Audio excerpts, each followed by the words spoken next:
All right. Hey, everyone. Welcome to this next second to last session of the Smart Protein Summit here on day 3, where once again, we are talking about intersections of smart protein with public and planetary health. We've had wonderful discussions all through the day about some of these spaces: nutrition, climate change, agri, and now public health, and how smart protein, which is a very emerging area, can fit within that context. We actually think India can be one of the first places in the world to truly center smart protein in all of these contexts, and thereby focus on essentially pushing the envelope or advancing a conversation to do the same in the rest of the world. So, in order to have this conversation, we've been bringing together speakers from across these spaces, experts who've done deep work in all of these areas, and especially as we emerge from a pandemic and look to build back better, there isn't a more important conversation that we can have than perhaps a public health conversation or a conversation about smart protein within the context of public health. And I'm delighted to welcome two wonderful friends of GFI India and the GFI network globally, RT Ramachandran and Dr. Gyanendra Gongal, to have this conversation. Let me introduce both of them and then we can jump right into it. Aarti is Director of Research and Engagements at the FAIRR initiative. And FAIRR is an extremely interesting and influential organization about which I will let Aarti speak at length. She oversees its collaborative engagements and research initiatives. And earlier, she was client director at a global sustainability firm, worked for 2 environmental nonprofits, the US Treasury, GE Capital. She holds an MA in International Affairs and Journalism and an MS in Environmental Engineering. And she's on the advisory board of the Partnership for Gender Equity, which supports gender equity in coffee supply chain. So a fascinating background and current role that spans food, agri, investor engagement, which I'll let her speak to, and very, very relevant to the world of smart protein. Aarti, thank you so much for joining us. I'm so excited to be here, Varun. Thank you so much. Should I go now, or do you want to first introduce Mr. Gongal? I'm going to introduce Dr. Gongal. Thank you. So Dr. Gyanendra Gongal is Regional Advisor for Food Safety at the World Health Organization Office for Southeast Asia. And I think everyone knows what the World Health Organization is. He was also a Food and Agriculture Organization and World Health Organization consultant for avian influenza preparedness and response in the Maldives and Sri Lanka. So very, very relevant expertise and experience to what we are discussing here today. And he's been an active member of the Regional Tripartite Coordination Group in APAC, helping to promote a better understanding of intersectoral collaboration to address emerging zoonotic diseases, food safety, and antimicrobial resistance. So through all of this work, Dr. Gongal has contributed in the advocacy and operationalization of a One Health approach in APAC, which is very relevant to this conversation. Thank you for joining us, Dr. Gongal. Thank you. Excellent. So just, a first set of questions framing what you both do and how it intersects with our work. So Aarti, could you tell us a little bit more about the FAIRR initiative and how it intersects with the worlds of alternative or smart protein? Definitely. And again, thank you again for having me. So FAIRR is a network of institutional investors. Our members are asset owners, asset managers. So your largest institutional shareholders in the sort of listed and unlisted space, essentially. And so we have about over 250 investors with around 45 trillion in assets who are part of the Sorry. Just to pause you there, because every time I explain this, people do not realize that I have said the word trillion with a T. So just to clarify, it's a trillion with a T. Yes, yeah, yes. Thank you. Yeah. It is. I mean, and of course, we still don't have the entire institutional capital assets, signed on to the network, which is what we would like to do. But it's still it's a substantial amount. And I think what makes it even more interesting is the fact that this 45 trillion of institutional investor support is in fact signed on to a network that focuses exclusively on risks linked to animal agriculture systems.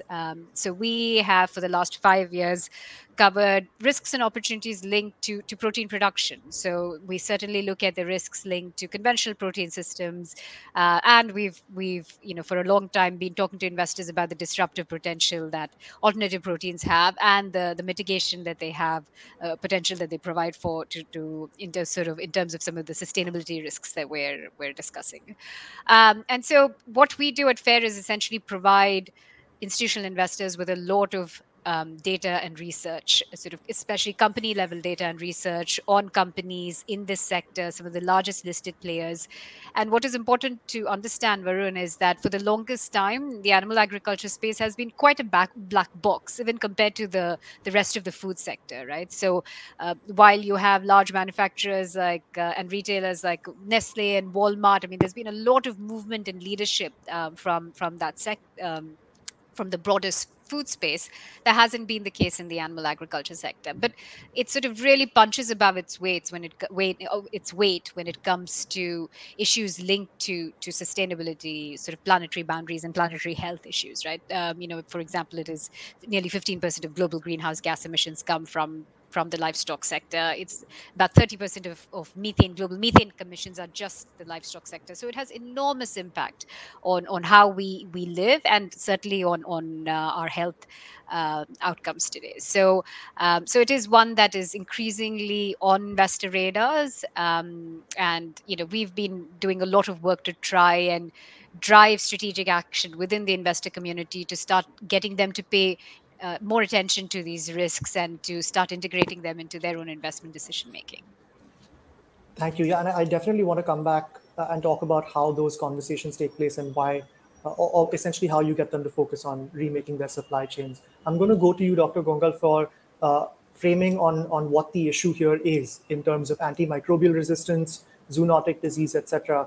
The WHO, the UN Environmental Program, the International Livestock Research Institute have put out guidances. UNEP and International Livestock Research Institute even put out a report lately called Preventing the Next Pandemic, where they highlighted intensification of agriculture and increased demand for animal protein as the top two reasons for increasing pandemic risk, right? So I'd love to hear from you a little bit further on why some of these issues are important and why they come about in the first place.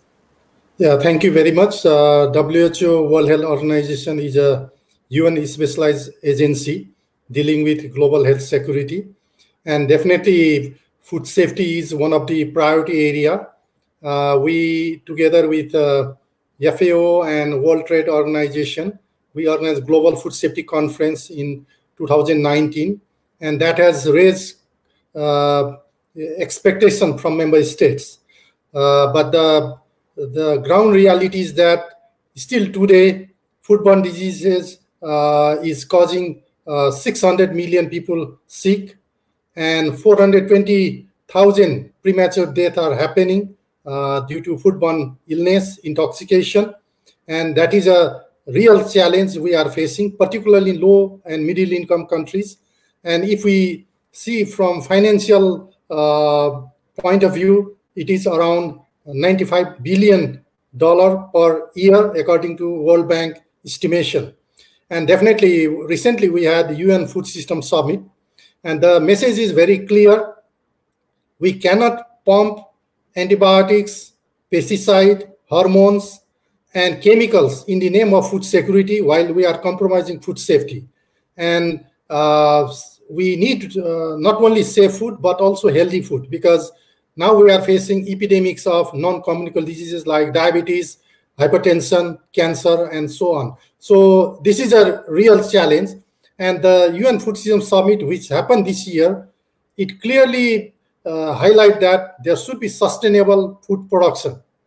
And we have to take into consideration of planetary health, particularly this nature conservation. So initially, we were talking about farm to fork across the food chain, how to ensure food safety. But now we should also need to understand that our food production has impact on environment, and that we have to prevent. And therefore, it is important that we have to ensure food safety.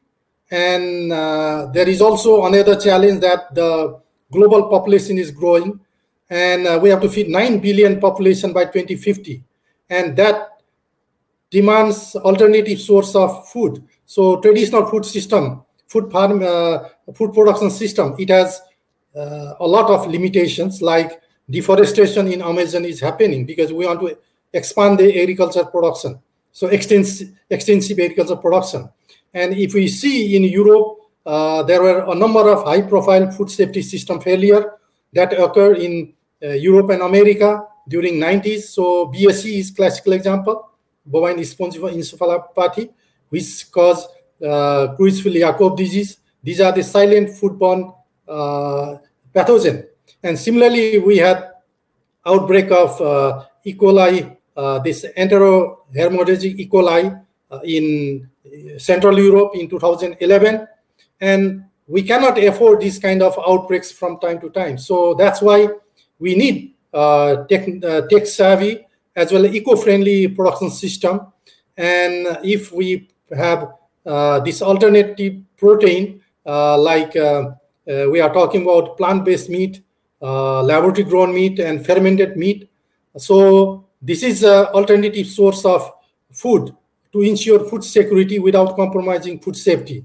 And it is also environmental friendly, just we can say like that. And it is coming from biopharmaceutical these industries. So like I understand that like rabies vaccine and all those things, now we have horizontal fermenter and bioreactor, and now we can scale up our production under control microclimatic conditions. So we know the quality, and we can ensure quality assurance, as well as we can do quality control, and we can also predict the production target. So in that way, it is important that we should try to find alternate source of protein. And we also know that in food production sector, there is also informal sector where regulating those production is not easy. And international trade, international global food chain, that demands packaging of food so that we can go for identification, traceability, recall of any product if there is any uneven, untoward event. So that's why it is very, very important to find alternative source of protein. And we don't know what will be the impact of climate change. So right now there is COP26, and there is a serious concern about this deforestation, extension of agriculture base. And there is also, we see natural disaster like flash flooding, drought, and forest fire. It is becoming a frequent event, and that may affect quality and production. And we also know that there is outbreak of African swine fever from Central Europe to China and then to India. So although this is not a zoonotic disease, but it is creating a lot of challenges. And these are transborn animal diseases. It has impact on trade also. And we have avian influenza outbreak. Billion of chicken have been slaughtered or culled, you see. And that also raised concern about animal welfare. So in that context, if we have alternative source of food production, that is a guarantee that we can feed our growing population according to need. So that is very, very important. And for WHO, FAO, and OIE, and UNEP, we are now tripartite plus. So we think that any issue related to public health or planetary health, we need holistic multidisciplinary approach. So we are joining hand together to sort out problems like zoonosis, food safety, AMR, and even climate change. That's brilliant. Let me stop you there, because I do want to get to how we can collaborate with these institutions later on. Dr. Gongal, I think you laid that out brilliantly in terms of how all of these things are interlinked. And I'm very glad you brought up essentially the One Health approach, right? So we're talking about, and I'll get back to you in a minute, I'm just going to go to Aarti now, but we're talking about climate change, we're talking about public health. These are all linked things. Throughout the day, we've been separating these panels, but naturally all of these things are linked, especially because they impact the same populations, vulnerable populations like farmers, the undernourished, etc., more than they do the rest of the population, right? So I'm really glad that you brought up all of that. You also brought up COP26. Aarti, you were at COP26 last week. And a significant portion of these meetings, the COP26 being the global conference of parties, the most important climate conference in the world, a significant portion of discussion at these meetings is usually corporate commitments. We've also had, at the beginning of today, we've had Vinita Bali, who was the MD of Britannia Industries Limited, one of the most important food corporations in India, and she's done a great amount of work in nutrition in the broader landscape as well. Essentially building a vision or laying out a vision for what corporations can do to remake supply chains towards a better world, a more nutrition, a world that is fostering better nutrition as well as resilience among all populations, right? So could you tell us a little bit, as I mentioned earlier, about how you conduct these conversations with large corporations about these risks? What is their level of receptivity, and how do you essentially work with them to remake their supply chains? Of course, yes, and definitely sort of echo your sentiment about Dr. Gongal's sort of points as well. Um, so the leverage we have, Varun, is that we represent their investors, right? And so we use that leverage to have discussions or open discussions with companies. So we facilitate discussions between institutional shareholders and their investing companies. Um, so for example, we've been for the last 5 years talking to the largest food companies, the retailers, the manufacturers, Walmart, all of them. They all have sort of significant presence in India as well, through local brands. We've been talking to them about the need for a protein diversification strategy, and the reason for that is because, and again, you've got institutional shareholders. I mean, the engagement started with about maybe 500, 600 billion in investor support, and today it's at 7-8 trillion, right? Over 100 investors have signed on. Some of the biggest asset owners and asset managers back the engagement. And the reason they do that is because now it's become clear that without a clear pathway that includes a diversified food system, that sort of is not completely predicated on a growing reliance on intensive or conventional protein systems. Without that path, that being part of the roadmap, there is no way these companies are going to be able to achieve their climate targets of 1.5 C, or their deforestation targets, or any of the other sort of health targets that they've set for themselves. And the fact that we've seen such a tripling, quadrupling of investor support now, mainstream investor support for an engagement that really talks about portfolio diversification, shows you that this is now increasingly something that investors are worried about, because both from a reputation perspective, from a cost perspective, because the cost base for the sector, which is traditionally operated at a really low cost basis, hasn't had the necessary level of like environmental and social guardrails that will typically add to the Could I interrupt there and just ask a clarifying question? Aarti, mm-hmm. when you say this sector has operated at a very low cost basis, you mean animal protein, right? Exactly, animal proteins. Yeah. Because at the end of the day, I mean, it is an underregulated sector. Across the board, it is underregulated. And, certainly in the most advanced economies, quote unquote advanced economies, there is a shocking lack of regulation. And one thing I will say is I say that as somebody who worked in the oil and gas sector, which you sort of, had sort of missed out from my bio, but I worked for ExxonMobil for about 5 years. It's obviously not sort of the most sustainable of companies from a public perception perspective, but I will tell you that the guardrails there are more stringent than what I have seen for the animal agriculture sector, which is quite interesting. So that's a lot of them. I mean, so the focus has been on production efficiency for the sector, but that will necessarily have to shift because it has come at the expense of enormous impacts on health and sustainability. And that will increase costs for the sector. So unless you have companies like beginning to start really being proactive about the interventions they need on the sustainability end within their conventional protein systems, as well as how they're beginning to start diversifying them into other technology platforms, unless you have that in place, it's very likely that these are companies that are going to get disrupted, and that obviously presents a risk to investors. And I'll give you one example of this, which is Venki's in India, which we cover. We cover them as part of sort of 60 protein producers. We benchmark these companies every single year. We've been looking at Venki's, big poultry producer, one of the largest in South Asia, for the last 4 or 5 years now. And I can tell you that disclosure levels across multiple risks, whether it's climate change, whether it's antibiotics use. And Venki's has been in the news for rampant use of antibiotics, medically important antibiotics that you and I depend on for just basic health outcomes. There's absolutely no disclosure from the company.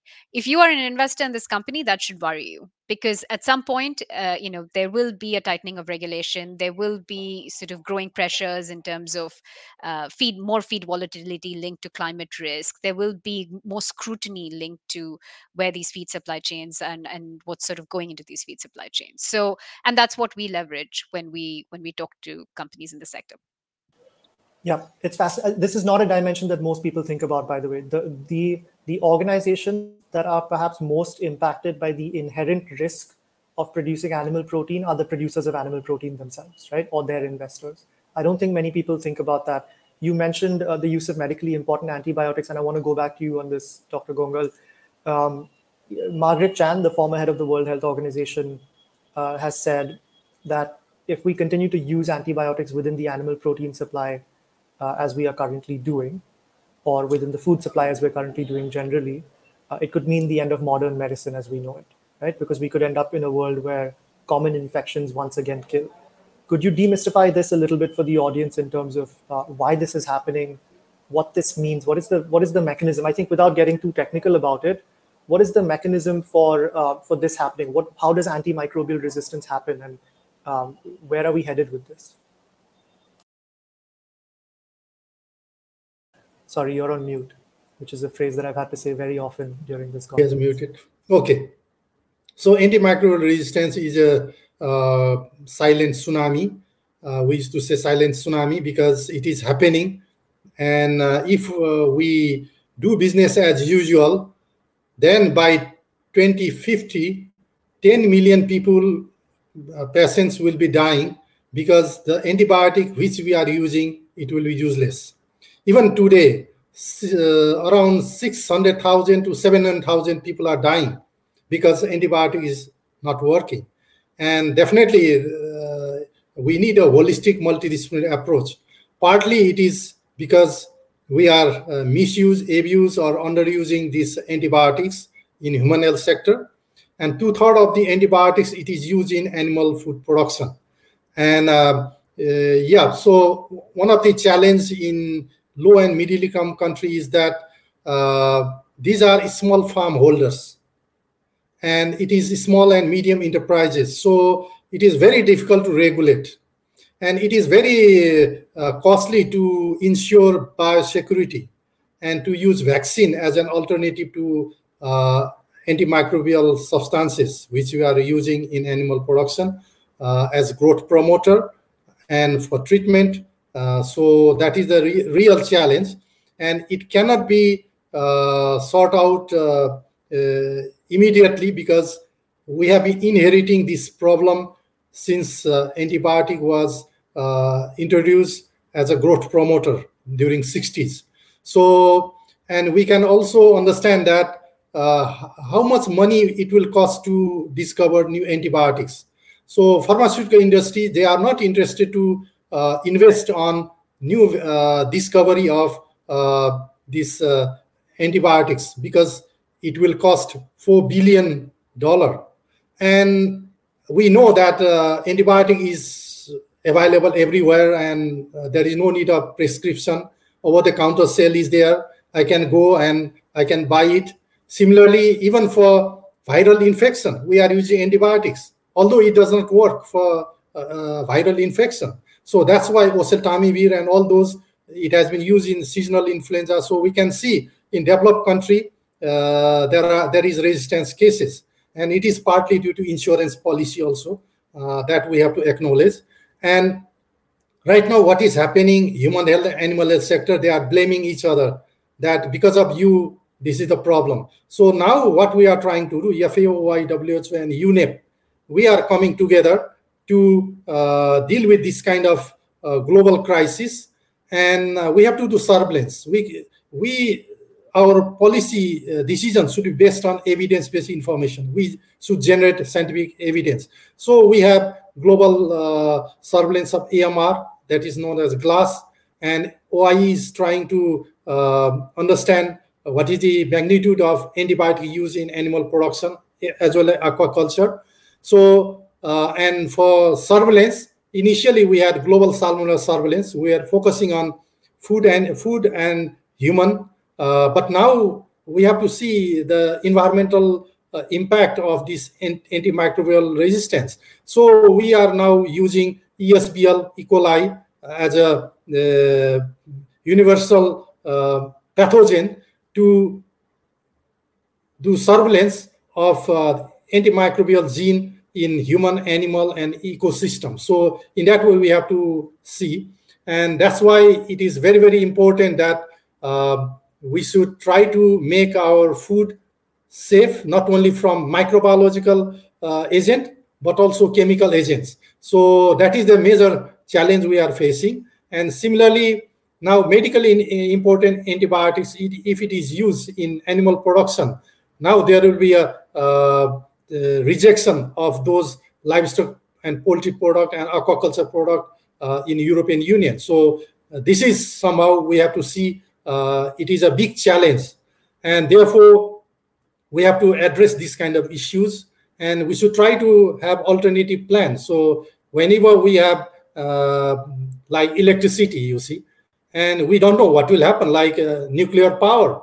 It was considered as most safe and clean and green energy. But when Fukushima nuclear disaster happened, so Japan is trying to get rid of nuclear power station. Similarly, we should have alternative plan, backup plan. So I see alternative protein as a backup plan for us, because there may be epidemics or epizootics, panzootics. So we should be ready, and we should be able to do food production in unusual or unprecedented situations. So in that way, we have two WHO regional offices in Asia, Western Pacific region and Southeast Asia region. So we try to invite Good Food Institute to explain what is this new alternative protein, what are the products, and what is the basis, and what is the food safety issue. And we also invited Singapore Food Agency to explain about how to regulate this novel food, like plant-based meat, laboratory-grown meat, and fermented meat, so that they are aware that this is going to be a future challenge and how to deal with those kind of things.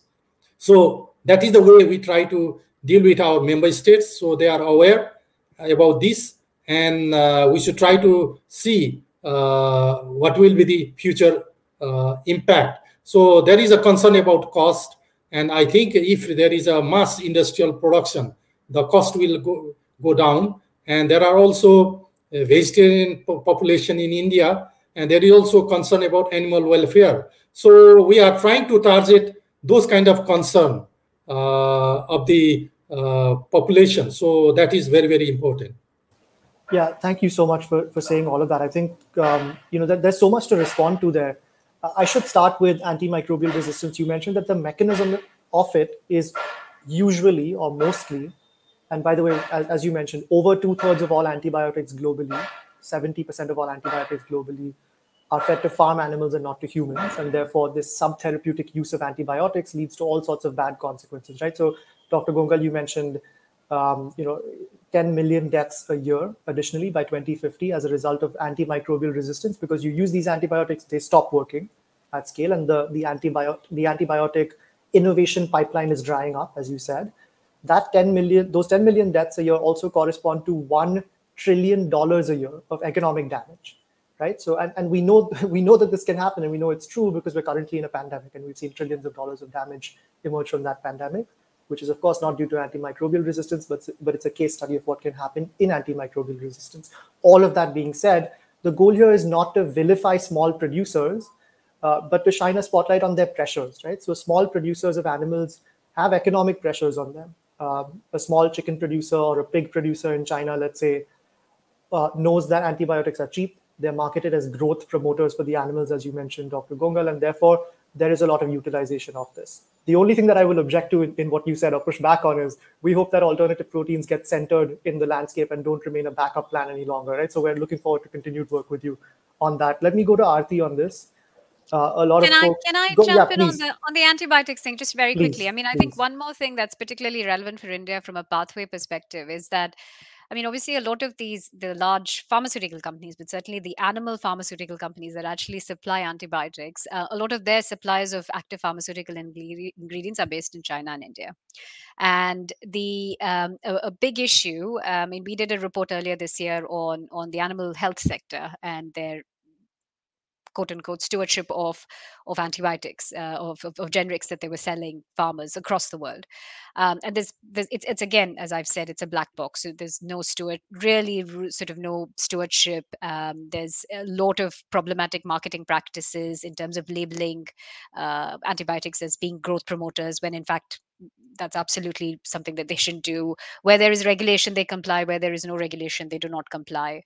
And for India, a particular issue remains that the effluents that come from these manufacturing processes, not linked just to animal health, also human health antibiotics manufacturing, but the effluents are a significant spread of AMR pathogens or resistant pathogens, and so that should be sort of setting alarm bells of in India as well. Yeah, Aarti, you preempted my question. That was great. The question that I was really going to ask was: a lot of people assume that several of these challenges, climate, public health, etc., the onus of solving them should rest on the individual consumer, right? So don't use single-use plastics. Don't consume some of these foods. Reduce your consumption, etc. But I mean, from our perspective, remaking the supply chain and innovation to get products that taste the same or better, cost the same or less, or in the case of plastics that have the same function but are not made in a certain way, is the path forward. So thank you for highlighting that. There is a significant onus that should be on the producers themselves, especially at large scale, to push this forward. So Aarti, I mean, looking ahead, just prognosticating through to 2030, what would be some of the targets that you would set in creating a pathway forward? Because we are saying at this conference and generally that we need to go mission mode on all of this. We need academia, industry, government, multilateral institutions like WHO, all of us to come together to build out a mission for smart protein out of India. And we think we can lead in some of these areas if we do it right. What would you say are the FAIRR initiative's goals or your personal goals for milestones we can hit in alternative protein uptake over the next 10 years to make sure that they're no longer, let's say, a backup plan, but they're part of the mainstream? Then I think a couple of things that we are focused on and we have been is one is around this whole issue of true cost of food, right? And the true cost of protein production needs to be reflected in its price, and for that to happen, you've got to have better, stronger sustainability interventions that will necessarily increase costs for companies, but that and sort of that has to be something that stakeholders drive forward and companies adopt, and that's across the board, across all of these, waste management, antibiotics resistance, climate, all of those different areas, food safety that we've spoken about. And with that, I think from a policy perspective, our policy team is also working on the issue of subsidy reform, because that is absolutely key to ensuring that subsidies or public finances are going towards sustainable production systems rather than promoting production systems or not. And that again is, you mentioned something, I think either you or Dr. Gongal mentioned multilateral development banks. A lot of financing from these banks have now gone with this, with the good intention of making sure that there's greater access to protein in places like India and Africa, but they have sort of are financing systems that are essentially replicas of intensive production systems in the US, and so that is absolutely again something that we think is problematic, because these are systems that are inherently unsustainable currently, and to transfer these to places like India and other developing countries, I think is completely without thinking about both the sustainability and nutrition implications. I think we think is again something that needs to be rethought. So there's a lot of engagement with development banks as well that FAIRR is focused on, and I think we will, as we always have, really drive towards getting the sector, I mean, you guys are focused on getting governments to signal to companies that these are policy pathways that you can take, that, where investments in alternative proteins will actually be beneficial.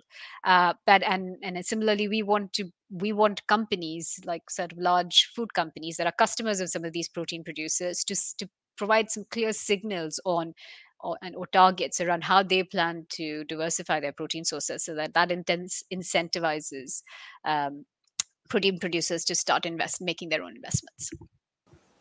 Yeah, great points, Aarti. And I should also say we do work with the larger corporations to help them innovate along this pathway, right? So, I mean, once again, just as a plug there, the title sponsors and key sponsors for this summit are examples of this. They're ingredient players, they're equipment manufacturers, they are component manufacturers, co-manufacturers, co-developers that can help entrepreneurs essentially get their smart protein dream started. And they've got great booths, by the way, so please go and network with them. This is a fantastic opportunity to do that and get your own smart protein dream on the road.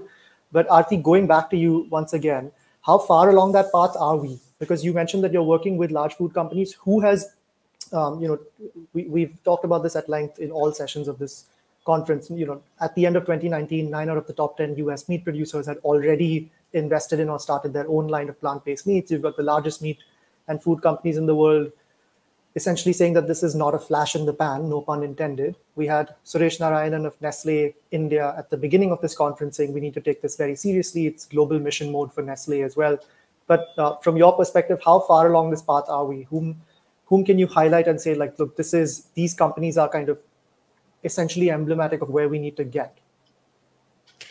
I mean, I thought, unfortunately, I mean, I was hoping we'd end on a positive note, and so I'm actually going to say something that's perhaps a little less optimistic than that, which is, I mean, we've seen phenomenal movement in the meat sector.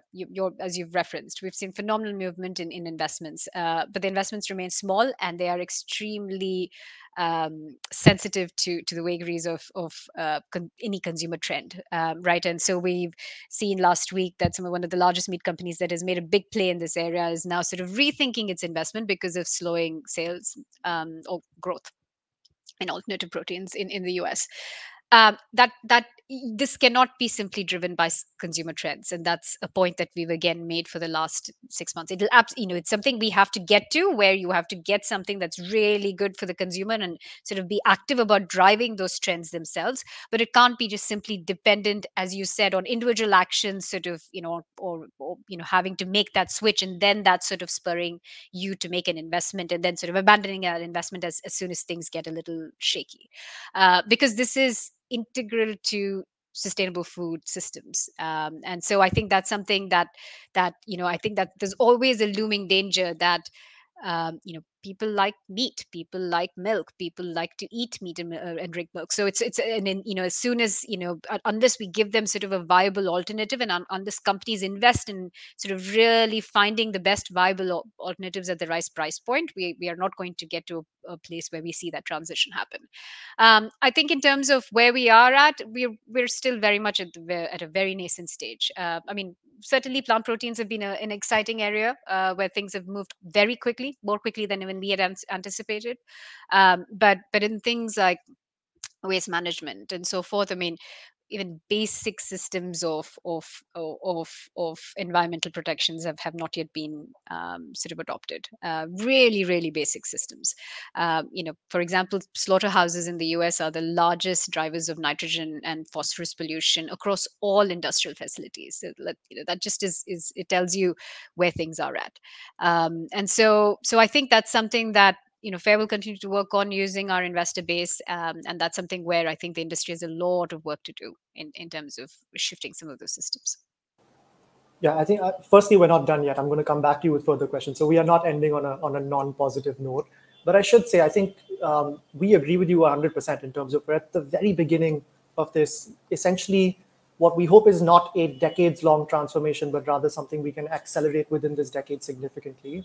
And it's worth noting that we are GFI India. So when we say nascent, we mean very, very nascent, right? Because this is a new market for all of this.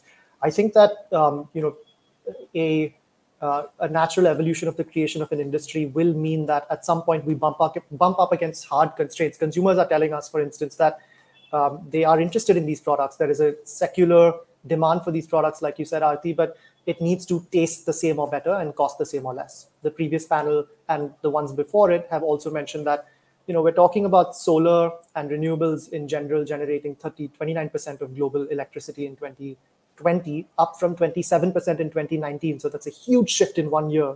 But that's an industry and an asset class that's very mature now after decades of investment in innovation and infrastructure, et cetera. And even now, it's demanding huge investment, right? So $500 billion of investment in renewables overall in 2020, and out of which 32 billion was in energy innovation. So there's, where our hope is that we can accelerate that during this decade, but I think we all need to come together. And to that end, Dr. Gongal, I mean, a follow-up on the question I asked Aarti, how can industry work with multilateral institutions like WHO and FAO to advance a new area like alternative proteins? Because that's a disconnect currently, right? So we're not actually talking to each other as much as we would like.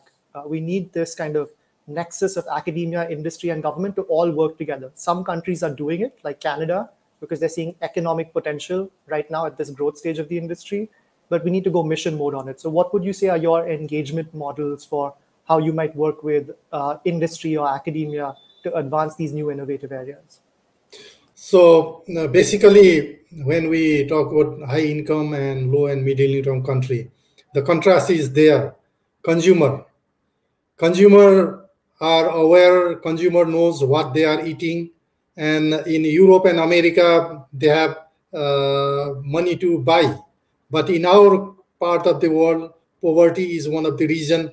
And there is also ignorance. And that's why consumer awareness education, that is the most important thing, because they should understand what kind of food are available and what are the challenges like food fraud, food adulteration, contaminant, you see. A lot of scandal we have seen, melamine, and all those things are happening. So that's why consumer awareness education, that is the most important thing. And that's why the entry point is UN Food System Summit 2021, which says that we must produce food sustainably, considering the environmental implication. And that's why the climate change is there. So how to deal with those kind of things? For that, we all have to work together. So that's why we are trying to promote One Health approach, and definitely public-private partnership. That is the only way to sort out all these kind of problems. So after all, regulation should be there, and consumers should be happy to know that this product which is available in the market, they are safe to consume. You see, the regulation, that is also very, very important, and there should be risk-based food inspection rather than traditional food inspection. That is not going to work. So that we have to understand. And even today, if in India, if you go to INA market or somewhere, live poultry is there because consumer have no trust that the frozen meat is safe to eat. Maybe it is dead chicken has been kept as this frozen meat. So that kind of consumer psychology we have to understand. And that's why there is a role of government sector to ensure that food which is available in the market, it is safe and it is healthy. So that is very, very important. And private sector also has to invest in consumer awareness education, try to reduce the cost of price. You have already mentioned that is also one of the limiting factor, because many people are poor in our part of the world. So it should be affordable, accessible, and available. So these are the three things we have to take into consideration while we are producing alternative proteins. So that is the way forward. And definitely we, all these tripartite plus, we are trying to see how we can implement a recommendation of UN Food System Summit that also linked with COP26. So in that way, we have to see how we can develop a new system and mechanism where public and private sector, we can work together to solve the global crisis of food supply, ensure the quality of food, which is affordable for everyone. Thank you. I think really interesting comments there in terms of what the role of different actors are in the ecosystem. You mentioned what the role of government is, and and ultimately consumers may have the biggest say in at least initial market development. Aarti, I'm going to go to you here for just a final word from your end on, you're obviously focused on remaking supply chains, but also market development for some of these products, right? So in terms of, let's say, for instance, this time last year, in this summit last year, we had Rosie Waddle from FAIRR on a similar session. And at that time, the assets under management of your partners in the FAIRR network was $23 trillion, and now it's $45 trillion, right? So you've obviously seen very rapid uptake in terms of people who will end up influencing the market in a huge way. We're at the very beginning of this in India. I mean, we're talking about a couple of venture capital deals, exciting entrepreneurial activity, exciting market activity, which is great, right? We're all about, at this summit, celebrating how far we've come, but also thinking about where we can get. So if you use points of comparison like Singapore, Israel, the UK, Europe, the US, I know you've mentioned that we're still not anywhere close to where we need to be in any of these markets on alternative protein, but what would be your top recommendations for us in terms of how we think through accelerating the Indian market to get to parity with these markets, and what you see as maybe some unique contributions that we can bring to the table? I mean, I think one of the challenges is that, sort of, the investors are constrained in their ability to invest in this sector, right? So because most of these companies are remain sort of at a sort of startup stage, so and most institutional investors don't have the right platforms they don't have they don't have the right mechanisms to be able to do that, because they primarily are passive investors or invest in funds or whatever else it is. So I think that's it's not just a challenge for India. I think it's a global challenge when it comes to the sector, that you cannot access public market capital at this stage yet, and a lot of the sort of excitement comes from companies that are based in the US, many of them which are led by Indians or people of Indian origin, which is kind of interesting. So I mean, from my perspective, I think I think the for India, it has to sort of come in by way of government support, similar to how it has happened in Singapore, as where the government sort of recognizes this as being core to its food security. It sort of makes the investments needed. It provides a space for entrepreneurs to really scale up and be leaders in this space. We see, I mean, we don't have any institutional Indian investors. I mean, we haven't really pushed in this market, but we don't really have institutional investors knocking on our doors from India saying, hey, we're quite interested in some of these risks that you're looking at from an ESG perspective. What's going on there? So it has to, I think the ESG market there has to mature. I don't know to what extent it has, but it's certainly, I think there's a, that's true of all Asian countries, but certainly in India, I think there's a more maturity level that I think will be helpful in building awareness in terms of why this is an investment risk for the institutional investor community. And I think obviously consumer awareness, I mean, which, I mean, you've got to, there's some very interesting things happening in India, but, when I left India 20 years ago, and, when I came back about 10 years, whatever, when I come back, I see that, my friends who sort of ate meat once in a while now insist on eating it every day at every meal. But it's not like they don't care about their health. I mean, they exercise, they try to eat healthy. So, there's just the awareness part of it seems to be completely missing for the bulk of people.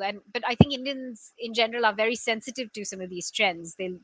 So I think there's an enormous potential there to really drive better awareness on, where exactly has that chicken come from, what has actually gone into making that piece of chicken that you're eating right now, and what are the sort of impacts on your community, on the environment that is local, that is going to impact you.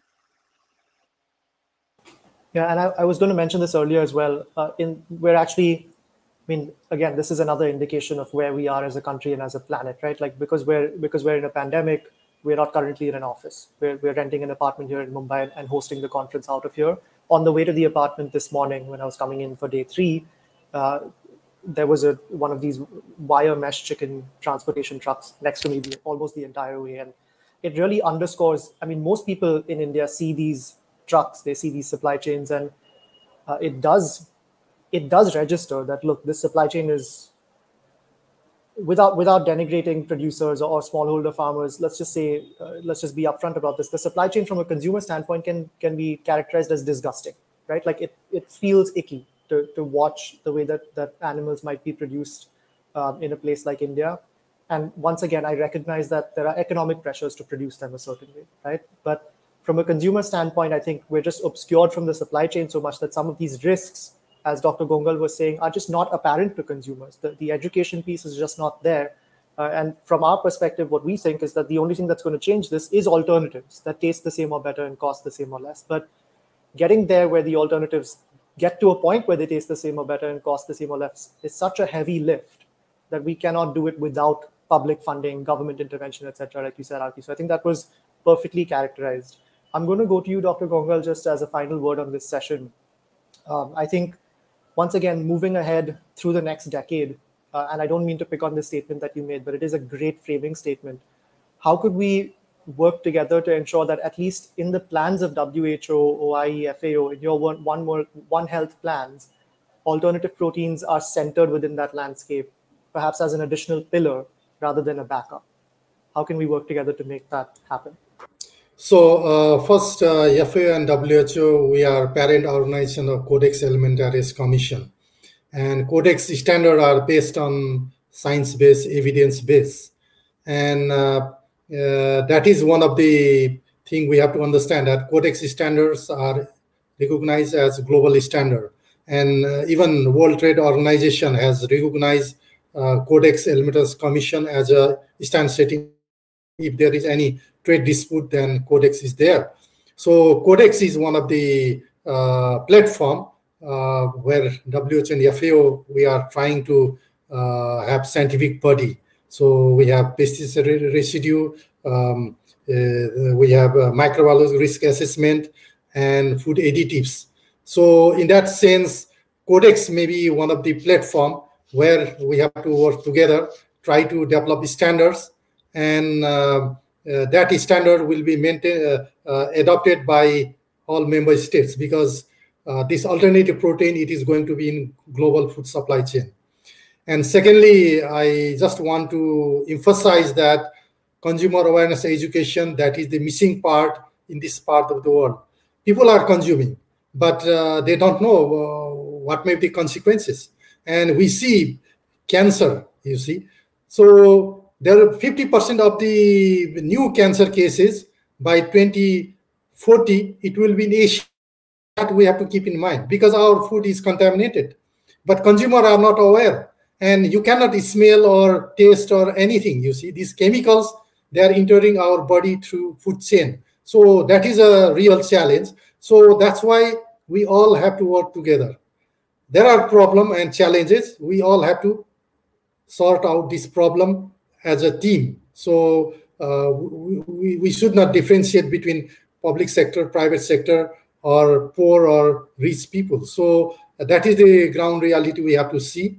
And there will be burden of disease, like I have mentioned, non-communicable diseases, and there are also infectious diseases. Many diseases, they are coming from animals, particularly in traditional food market. So we have to improve that one. But on top of that, if alternative protein, which we are producing using nanotechnology, if it is affordable, that will give advantage for those consumers who have little purchasing power. So I think we have to address to that level also. And definitely there should be a paradigm shift in government policy, how to encourage this new technological advancement, because India has been front runner in biotechnology as well as information technology. So if you see medicine, vaccine, India is producing for the whole world, you see. So in that sense, same technology we are using in food production sector. So why not to incentivize so that it will help to protect our planet. And if you see the land use in agriculture lands, we are seeing these concrete jungles, and that is going to create a lot of trouble. You see, food security will be a problem, and it will be compounded by climate change and some kind of disaster which we are going to face in next 1 to 2 decades, if we just do business as usual in terms of climate change, in terms of antimicrobial resistance, in terms of this using chemicals, you see, contaminants, which becomes contaminant for our body, because we are using DDT in for public health protection, like vector-borne diseases. It is also used in agriculture sector, and these cattle, they are grazing, and through milk we are getting, and aflatoxin is also same. So that's why it is a complex exercise. The road to safe food, safe and healthy food, is not easy as we think, but for that we all have to work together. We should try to find solution of the problem together. So that is the way forward. Thank you. Thank you. Noted on the Codex Alimentarius Commission as one of the engagement models for us as an organization, as well as businesses, etc., to work together to advance standards and regulation for alternative proteins. And I will just say thank you for calling for essentially not differentiating among different actors, but rather everyone coming together and going mission mode on this. I would concur as well that nothing that is worth doing is ever easy. So thank you so much, Dr. Gongal. Thank you so much, Aarti, for coming together here and having this discussion. I think as I said, it's a very important time to have it. And we look forward to collaborating with you both to take this ahead. Take care, everyone. Thanks for joining us. Thank you so much for having me. Thank you. Bye-bye. Yeah. Bye. Bye.